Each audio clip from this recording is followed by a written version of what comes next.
innaga oo ka duulayna xaaladda fooda inagu soo haysa iyo marxaladda doorashooyinka dalka uu marayo waxa aan da'yarta iyo guud ahaan bulshada Soomaaliyeed u soo gudbin doonaa taxane aan kaga hadli doono doorashooyinkii dalka Soomaaliya laga soo bilaabo sanadkii 1959 oo ahayd doorashadii ugu horeysay ee Soomaaliya laga qabto. waxa aynu eegi doonaa qaabka doorashadu u dhacday, yaa ku tartamay, yaa ku guuleystay, tirada codadka ay ku kala guuleysteen xisbiyadii ama tartamayaashii Britanku uu ka dhaxeeyay. waxaan uga gol leenahay in aan wacyiga iyo garaadka dadweynaha iyo daawadayaasha Soomaaliyeed dib u xasuusino waayihii doorasho ee dalka soo maray. waxaan ku bilaabi doonaa doorashooyinkii dhacay ka hor isku darkii labada gobol 1960 soo dhawaada.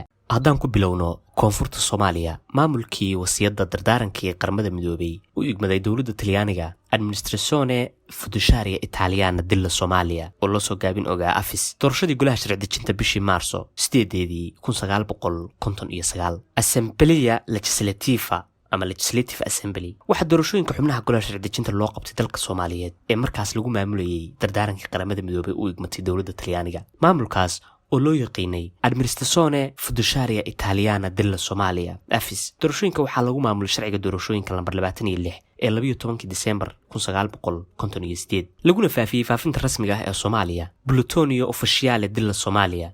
arrimaha ugu muhiimsan oo xeeriyay sharciga doorashooyinka lambar 26 ee 12 Diseembar 1958 waxaa ka mid ah: 1. in 9 xildhibaan ee xubnaha golaha sharci dejinta lagu soo doortay mabda'a doorashada oo rag iyo haweenku xaq u leeyihiin una siman yihiin codaynta ee loo yaqaano universal suffrage. waxaana lagu meelmariyay nidaamka hal qof hal cod, one man one vote system. codayntu waxay ahayd mid xor ah, toos ah oo qarsoodi ah. qodobka labaad, dhammaan muwaadiniinta Soomaaliya oo rag iyo haweenba leh oo sanadka codaynta la qabanayo ay da'doodu gaartay 18 jir waxay xaq u leeyihiin inay codeeyaan. waxaase shardi ahaa in miyirkooda uu dhan yahay oo xukun maxkamadeed ku dhacay awgeed aan xabsi ugu jirin ama laga mamnuucin ka shaqaynta xafiisyada dowladda. qodobka saddexaad, muwaadiniinta buuxiyay shuruudaha codbixinta kor ku xusan oo sanadka doorashada la qabanayo da'doodu gaartay 25 jir, kartina u leh wax akhrinta iyo qorista luqadaha Carabiga ama Talyaaniga, waxay xaq u leeyihiin in loo dooran karo xildhibaanada golaha sharci dejinta aan ka ahayn oo ka reeban xubnaha laanta garsoorka, xubnaha ciidamada qalabka sida, ciidamada uyaalka ama paramilitare, gudoomiyaasha gobolada, gudoomiyaasha degmooyinka iyo ku-xigeenadooda oo aan iyaga loo ogolayn inay sharaxaan. qodobka afraad, habka lagu soo doortay xildhibaanadu wuxuu ahaa nidaamka codadka ansaxa noqday oo loo qaybiyay tirada kuraasta loo qoondeeyay deegaan doorashada degmada iyo tirada ugu sarreysa ama ugu badan ee soo harta oo la sii qaybiyay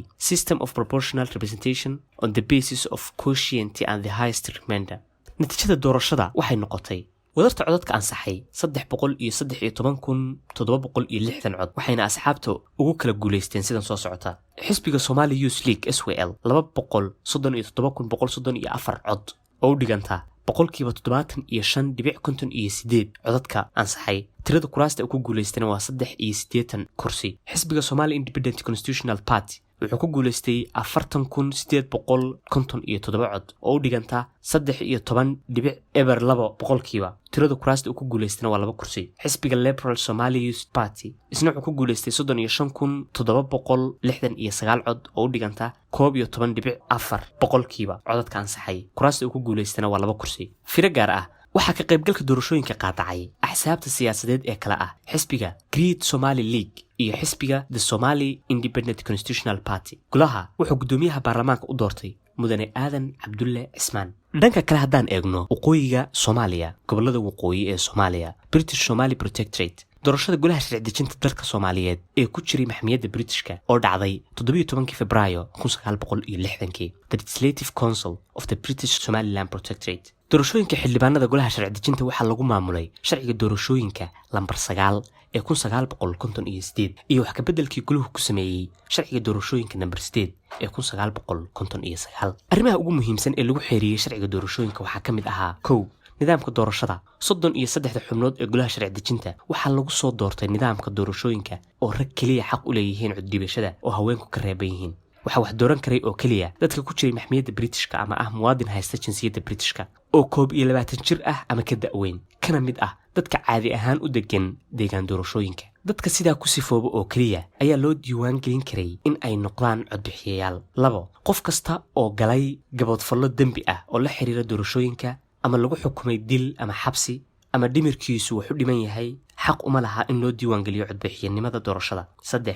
shuruudaha musharaxiinta golaha sida ku xusan qodobka 18aad ee sharcigan xubinimada golaha waxaa u tartami karay qofkii leh dakhli bileed aan ka yarayn 300 oo shilin Soomaali ah ama waa inuu yahay milkiile qof ahaan leh 10 neef geel ah ama 10 neef lo ah ama 100 neef ido ama ari ah oo aan cid kale la wadaagin waxaa intaa dheer oo shardi ah in qofka laga soo dooranayo degmooyinka heerka waxaa laga soo dooran karaa kaliya qofkii karti u leh qorista akhrinta iyo ku hadlidda luqadda Ingiriiska ama Carabiga 4 si waafaqsan qodobka 19aad ee sharcigan qofkii looga reebay in aan loo dooran karin jagooyinka la isku doorto ama looga reebay xubinimada golaha sharci dejinta ama sideedaba ka reeban in jago loo doorto gabadfalo la xiriira nidaam kasta doorashooyinka ku saabsan awgeed ama la xiriira gabadfal uu u geystay habsami socodka doorashooyinka golaha sharci dejinta xaq uma laha in loo doorto xubinimada golaha sharci dejinta natiijadii doorashada 33 kursi axsaabta siyaasadeed oo ku tartamay waxay u kala heleen sidan soo socota wadarta codadka ansaxay 81,366 cod waxaana asxaabtu u kala guuleysteen sidan